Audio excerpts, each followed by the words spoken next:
Welcome to Talks at GS. I'm honored to be joined by my friend Steve Schwarzman, who's the chairman and CEO and the co-founder of Blackstone. He founded the firm, as most of you know, with Pete Peterson back in 1985 with $400,000, and he's turned it today into certainly the leading, no-hold-barred alternative asset manager, but one of the leading asset managers in the world with $550 billion of assets under management. You've written about your storied career in a book that I recently read and really enjoyed, What It Takes, Lessons in the Pursuit of Excellence. And so let's start by just welcoming Steve and thanking you for being here. Right.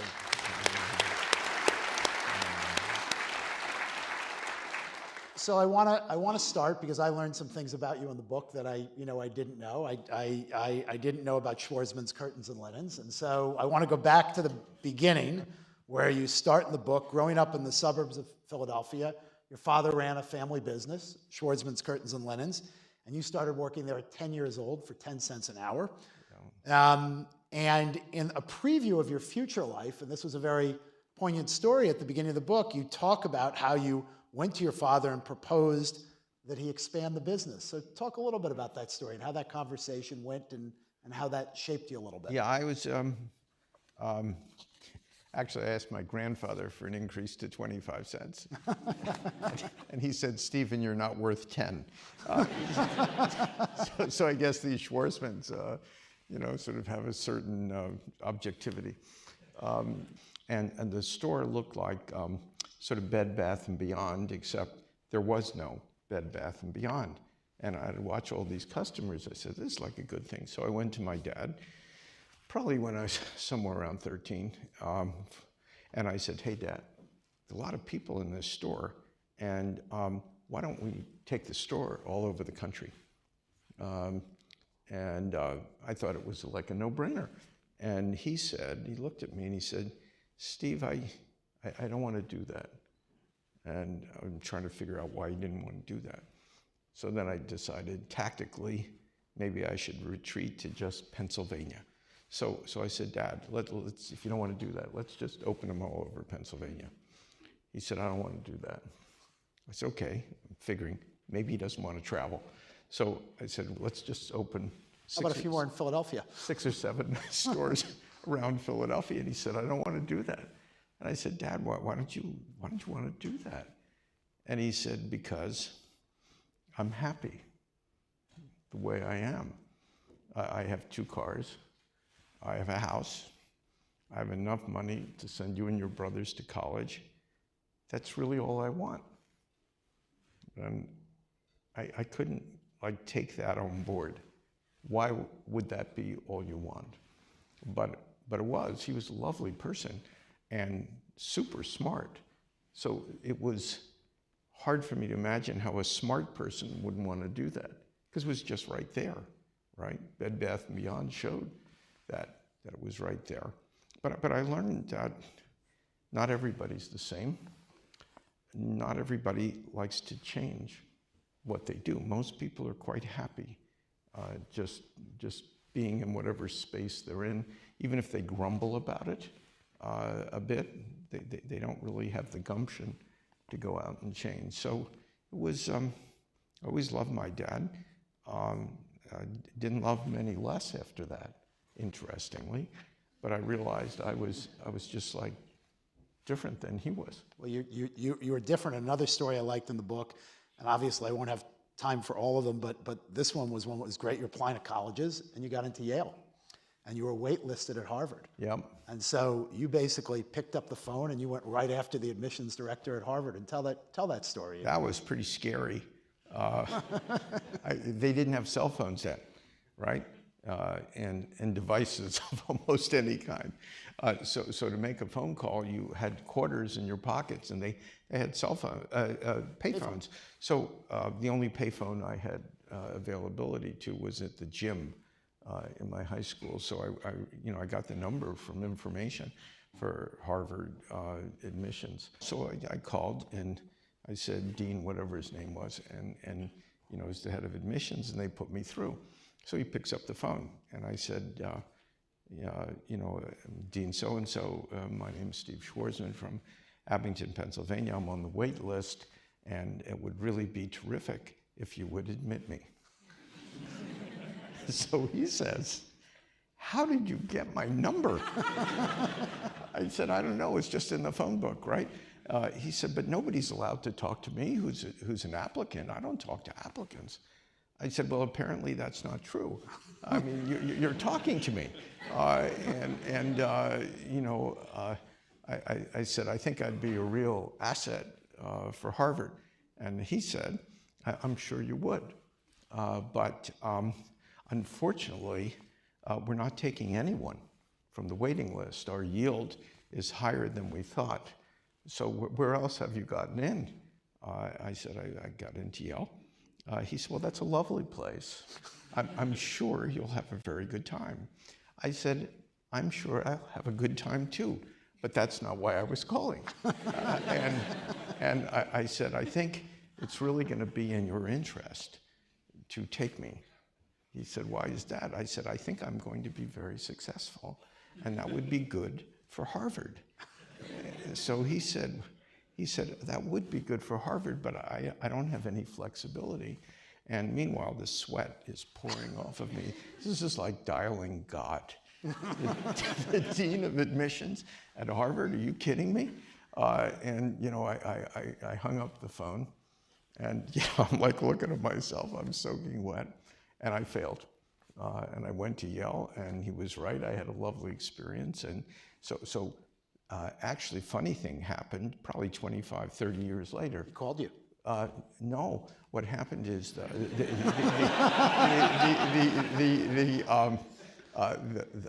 one of the members of the Harvard Corporation was in, who does some work for us at Blackstone. And I told him this story. He said, well, was that Dean so-and-so? I said, yeah, it's my memory. And he said, well, he's a really great friend of mine. Would you mind if I told him this story? And I said, no, tell him the story. So 3 weeks later, I get a letter in the mail from the former dean of Harvard admissions. And it says, dear Mr. Schwarzman, my friend so-and-so talked to me about your situation. And he said, I remember getting your phone call in 1965 because I never got a phone call like that before or since. And regrettably, I've been following your career in the press. And every time you do some other amazing thing, I keep saying, I completely blew it. So he said, you have my apology. He said, the problem when you're in my kind of position is you never know with a young person which one's going to really work out or not. And, he said it was Yale's gain because I had given Yale a lot of money and hadn't done it to Harvard. So, so that was that story. It's a funny story at the end of your life. I can assure you when you're 17, this was not a funny story. So after college, you landed your first job at DLJ. You then went on to serve in the reserves during the Vietnam War. And then after serving, you did make your way to Harvard because you went to Harvard Business School, which you initially hated. So talk a little bit about what cemented the fact that you wanted to go into finance. What was the moment you said, I'm going in that direction? I'm very bad at math, so it wasn't a normal thing. I joined DLJ, I was untrained. This is another thing, Goldman's been a leader at this. We've tried to copy, some of the stuff that's been successful in training. When I joined Lehman, we had no training. You just started. You just got a desk that probably had that at Bear Stearns. You had a desk, you didn't know much, you tried not to blow yourself up. And so I had no training, and all I did at DLJ was try and have no one give me an assignment. I must have used more deodorant than anyone in New York. I was so nervous all the time. I didn't even know what a stock was, okay? So I went to business school, and I learned that stuff, and I interviewed with two types of organizations, financial companies, because I was at one, and advertising companies, because I thought that would be interesting. I was rejected at Goldman. And you could probably tell why, you know. You know, but By the way, I got rejected at Goldman when I interviewed out of school. well, you got rejected twice. Yeah. I only, you know, I was smart enough to only apply once. I applied a third time. And you got it. But I knew they really didn't want me. Anyhow, so you know, I got 17 at Lehman. I went into finance. I didn't even know what I was doing because I'm not a natural, you know, for filling out spreadsheets and doing that kind of precision work. But I could always see patterns. And my first job interview at college, after, you know, it was just the interview process to get a job after college. Somebody interviewed me, I forget which company, and they said, "What do you want to be?" And I said, "I want to be a telephone switchboard," which apparently put the man off. And you know, he said, "What are you talking about?" I said, "I want all these feeds of things that exist in the world, and I want them to come in, I want to whirl them around, and I want them to go out differently than they came in." I said, "That's what I want to be." The guy says, "You're not for us."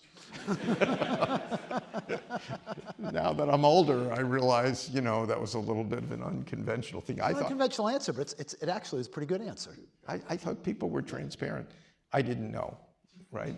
They sort of have shields. I'm pretty transparent, as you can see. So you join Lehman Brothers, and your career gets off and going. But I think obviously one of the most pivotal relationships that became hugely important to the direction of your career, the establishment of Blackstone, was in your second year at Lehman. Pete Peterson became chairman and CEO, and you developed a real bond with him. Yeah, it was very interesting. Pete was 21 years older than me. He was an accidental CEO of the firm. It was, you know, the firm got in trouble, and you know, the old partners, you know, I call them like the Dukes. They all hated each other, didn't trust each other, so they figured they'd take the new guy who was just hired, who didn't know anything about finance, and make him the head of it, and then they would control him. That was... Didn't quite work that way. Not a good assumption. So they didn't end up controlling him. But he knew nothing about finance. And so I was a second-year associate. Firm had been in trouble. And so Pete went around with a guy named George Ball, who was Deputy Secretary of State, joined Lehman to find money to save the firm. To give you some idea of how midget-sized Goldman, Lehman, Morgan was, in 1972, $7 million of capital saved Lehman Brothers. So Pete sent a note out to everybody. This is why Lehman was so different than Goldman. Imagine this, that he sent a note out to everybody and all the partners and associates saying, okay, we've sort of had a mess now. How should we, what strategic plan should we have to run the firm? And at Goldman, you would have gotten a lot of responses from a lot of responsible, very smart people. At Lehman,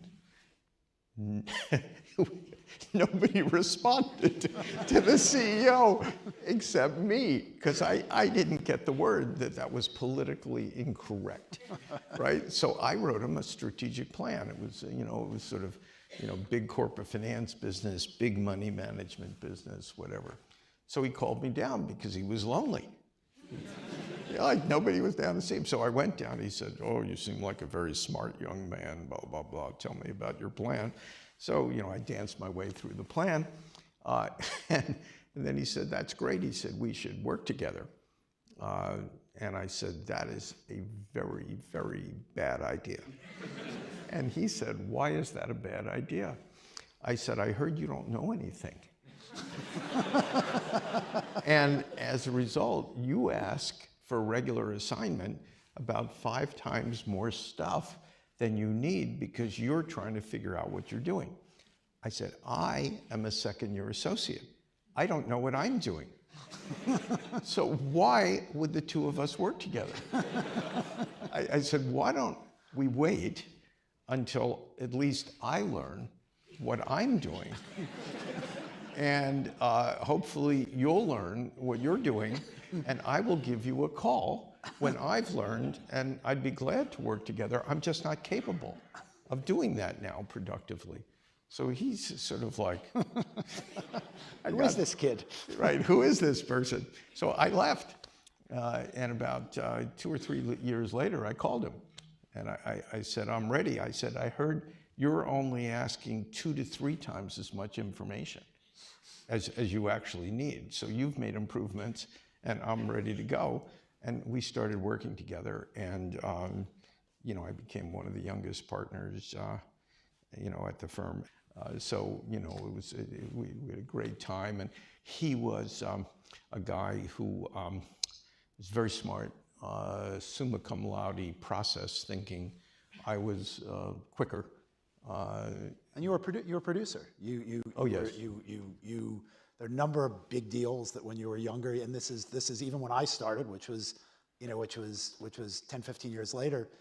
You know, if you produced, and by the way, producing was a very independent thing, because in those days it was kind of open field. Yes. You built your own relationships, you turned it into an opportunity. It was, you know, you were a producer, and that's how the world worked. I was very productive, and so the two of us, he had been Secretary of Commerce and also President Nixon's economic advisor. Kissinger was the international advisor in the White House, and so Pete knew everybody. I knew nobody. I mean, I'm just, you know, just a nice middle-class person from Philadelphia. And so, you know, he'd sort of turf him up, and, you know, I'd skin him. And you know, so we became like the Bobbsey twins. And, you know, we'd go to meetings, and, you know, he'd bring somebody in who was the head of a corporation. I'd figure out what we can do with them. And then, you know, we developed a really great relationship at the beginning. People, you know, Sumas and Magnus think differently. I call them process thinkers, so they can think about anything, and they'll eventually come to a good resolution. But sometimes it takes so long for them that, you know, I can usually do the exact same thing, but like, you know, just know what it is. And so Pete gave up after a few rehearsals on merger deals. He said, "Where are you going to open?" I said, "I don't know. I got to look at them. You know, see if they, you know, you feel the situation." And as you know, and so, you know, after a few of those, he gave up, and, you know, I sort of did what I wanted, and he brought people in, and, you know, we always agreed on basically everything, and so, you know, we worked at Lehman together until Lehman blew up. He was thrown out. And somebody else was in, and then that guy who had almost destroyed it in 1972 accomplished his objective of destroying it in 1984, and I sold the business.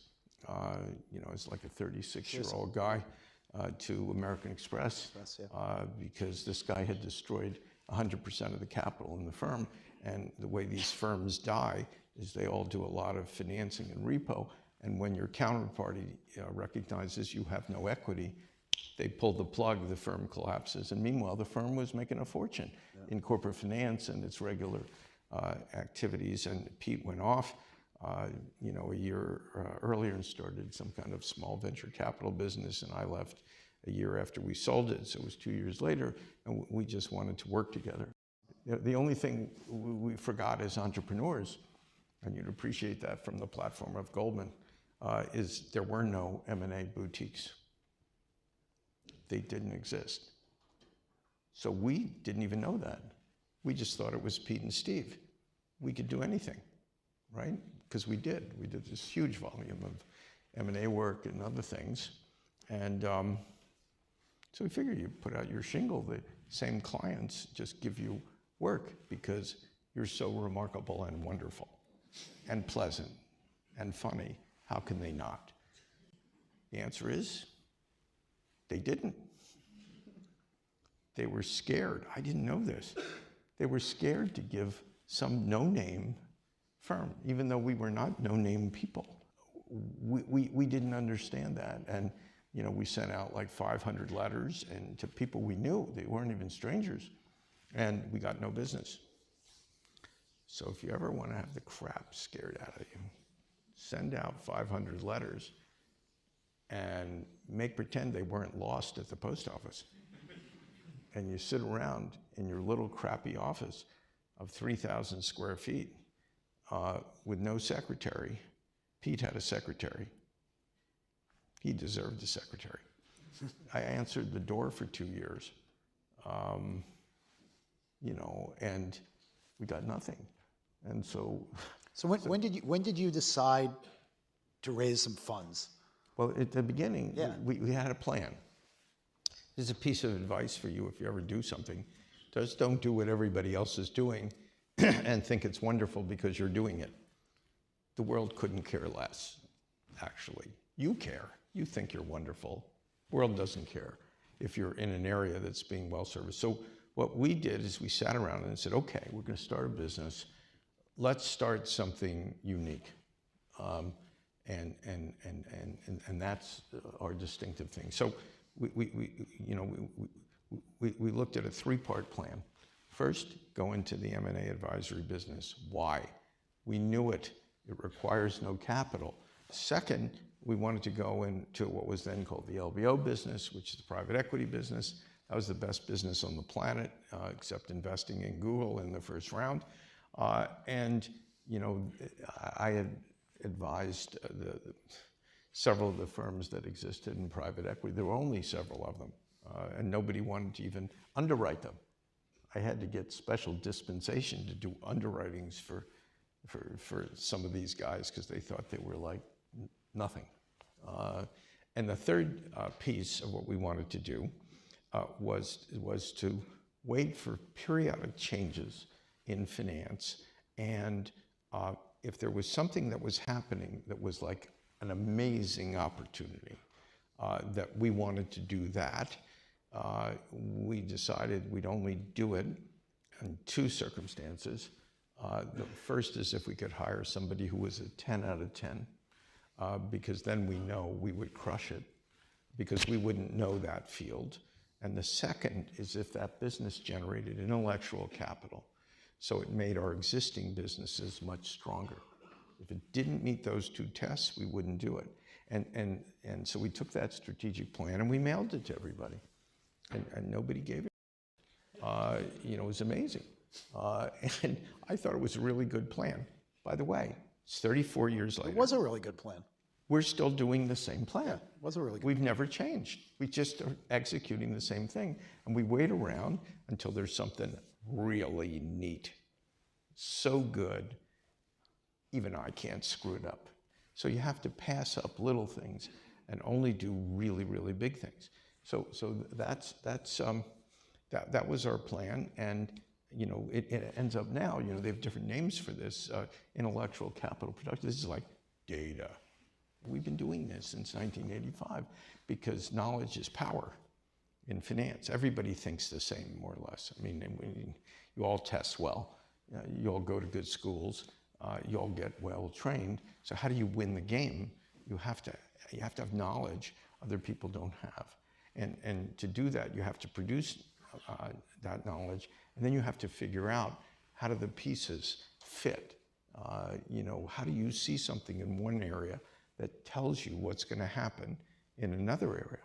And if you have that, and you can mine that, and now they have names for this, data mining, okay? It's just information and seeing patterns, Yeah. which lead you to other opportunities. Let's shift gears and talk about the macro, a little bit what's going on in the world. You've been a key advisor to presidents in both parties, including the current one. You have enormous ties to China over a long period of time. And so you've also had an impact on these conversations. Talk a little bit about trade, about the US-China relationship. You know, give some insight into how you see that unfolding in the years ahead. Yeah, sure. We've been in the middle of a lot of the China stuff over the last 2.5 years. It started with a conversation with President Xi, which was really pretty amazing. We were at Davos, and you know, there were 17 Chinese officials on one side of a table and 17 non-Chinese officials. Another was a lunch. And so I'm just sitting next to Klaus Schwab. So President Xi looks at me and he says, Mr. Schwarzman, tell me what's happening with the new government in the United States, which hadn't started yet. It was starting 2 days later.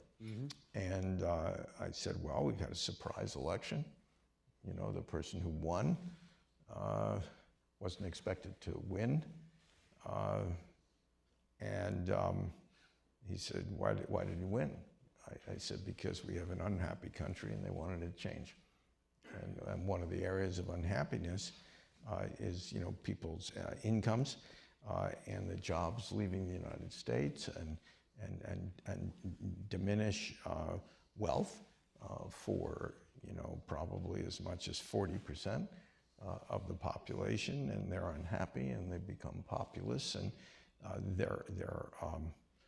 they wanted to change U.S. politically, but they also want what happens with populism. It has nothing to do with the United States. They get angry, and when they get angry at domestic people like they have, business community, wealthy people, financial people, it doesn't solve their problem.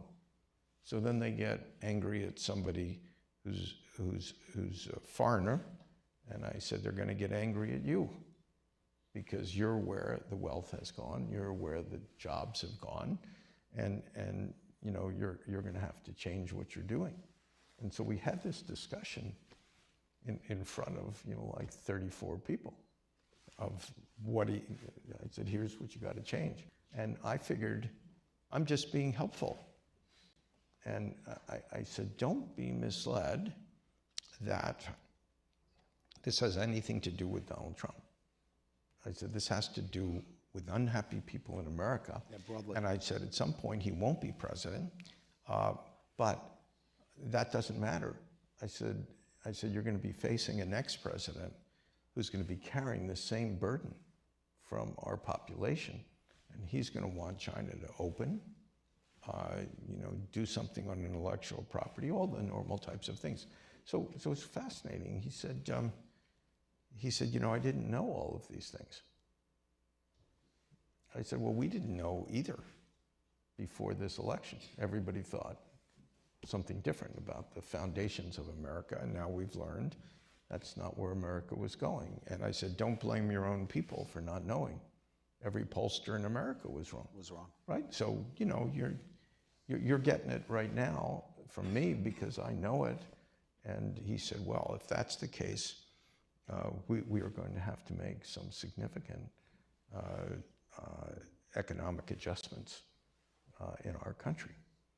And then he asked me to call the new president and tell him what he said and that kind of stuff. So this started me on some incredible adventure.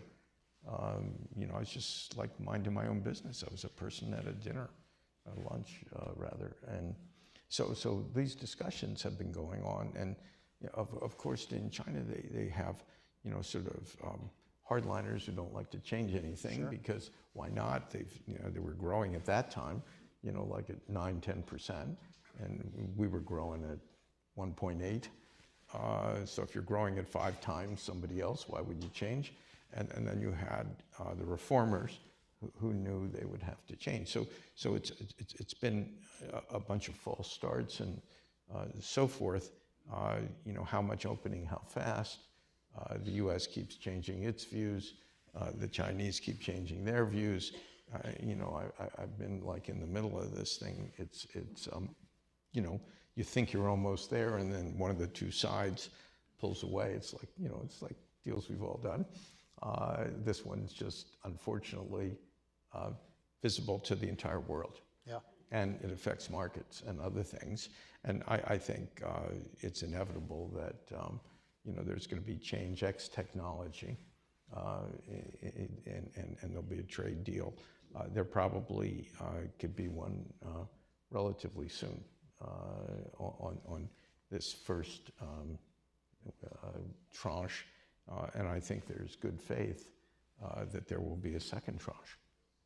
Well, it'll be interesting to see because the changes are real, and it's going to be a process. It's going to be a continuing process for a number of years. It's going to be more part of the fabric of how we think about what's going on day to day.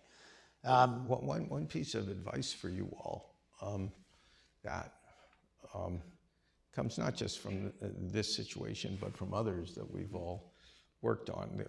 We, the older people, not old, older. That when there's something that's doable, you usually should hit it because time wounds all deals. Yeah. And so the deal that ultimately will be made, it isn't as easy for some of the participant as a deal you could have made a year and a half ago. Yeah. And you learn this in your career that there's certain times where, if you're able, you should just bang it and get it done. It's like a bond deal in a market, in which I learned, that's fallen apart. You don't price the bond, right where it would trade that second, because by the time you get back from a pricing committee, it's already 25 basis points down. Yeah. Price it 25 basis points ahead, you'll get the deal done. If you go back again when it's 25 points down, you're going to need another 25. Yeah. So just to wrap up, I'm going to do a quick lightning round. Okay? Okay. Handful of quick questions, quick answers. Leader you most admire? Jack Welch. The thing we'd be most surprised to learn about you? Jeez, I can't even tell you. There's so many of them. Tell us one. I like to collect Egyptian artifacts. It's a good one. The last great book you read, other than your own? Yeah, I did that 20 times. Drafts. I read a book, I forget the name of it. I think it's called Accidental Presidents. And it's a book about the 8 vice presidents who accidentally became presidents. Yeah. And it's fascinating because some of these people are like compromised candidates who the presidents don't even like. Some of them, they don't even share a political philosophy. And some of these presidents have died within a few weeks of getting their job. So you actually had a person that really wasn't elected in the same way, prosecuting a completely different agenda, some of which have changed the course of the United States in a very positive way. Steve, thank you. Really appreciate you spending the time with us.